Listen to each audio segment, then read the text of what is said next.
Notre camarade Sébastien Goulet vit sa vie de rêve ou sa best life, comme disent les enfants de nos enfants.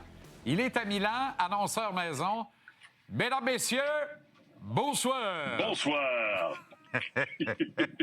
Et c'est Dadon, parce qu'il est 11h30 le soir là-bas. Comment tu vas, mon bel ami? Ah, je retarde le dodo pour toi, Jean-Charles. Ça va super bien. J'avais journée de congé aujourd'hui en jour de demi-finale. Regarder les matchs comme spectateur, c'est toujours différent, mais c'est le fun. Puis, on se prépare pour le match de bronze demain. Puis le match de médaille d'or, probablement Canada-États-Unis. Ça se dirige pour ça dimanche. Alors, j'ai bien hâte. 7e Jeux olympiques déjà pour toi. 6e comme annonceur maison au hockey. Comment ça commence, ça? Qui t'appelle? Pourquoi? À quelle heure? Où? Tombes-tu dans le bain? Tu te relèves? Une fois que la commotion est guérie, tu dis oui. Raconte aux gens. Puis raconte-moi en même temps, je suis curieux. 2005, je trouve ce courriel du responsable de la compétition, qui est un Norvégien. Je lui envoie mon courriel, je dis « Hey, sais-tu quoi? Je remplace Michel Lacroix depuis 3 ans au Centre Bell. Michel fait des Olympiques depuis 76. C'est mon rêve de travailler comme annonceur aux Jeux olympiques. Avez-vous de la place pour moi? » Turin, c'était les derniers Jeux où on annonçait français, anglais, la langue du pays. Je suis rentré là comme 3e annonceur francophone. Puis une fois que tu fais le travail, bien, on te rappelle. Donc, c'est aussi simple que ça. Vancouver 2010, par la suite, ça s'est enchaîné jusqu'au jeu d'aujourd'hui à Milan. C'est extraordinaire. Extraordinaire. Position dans le building, la plus belle, la meilleure, la moins bonne que tu as vécue. C'est toujours pareil? Comment ça se vit?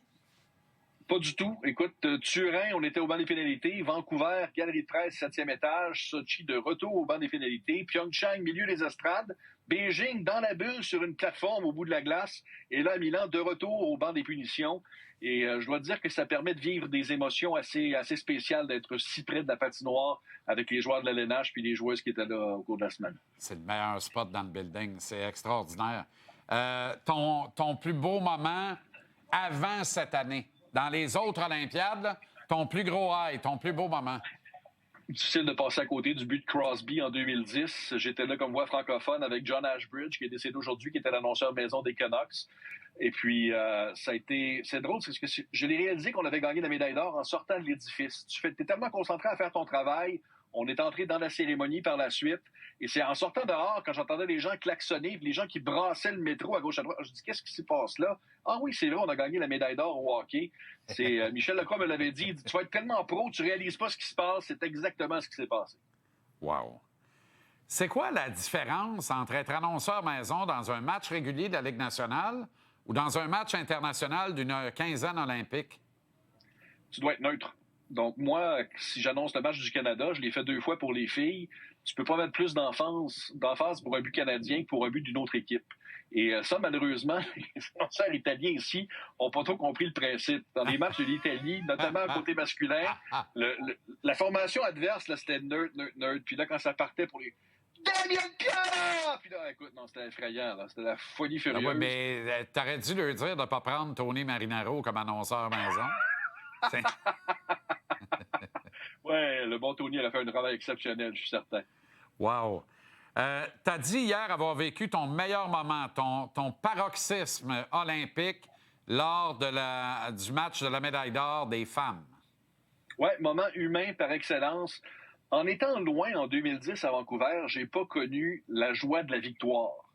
Mais hier, en étant au banc des pénalités, prêt à faire la cérémonie pendant la prolongation, j'ai pu réaliser ce qu'on appelait à ABC à l'époque l'agonie de la défaite.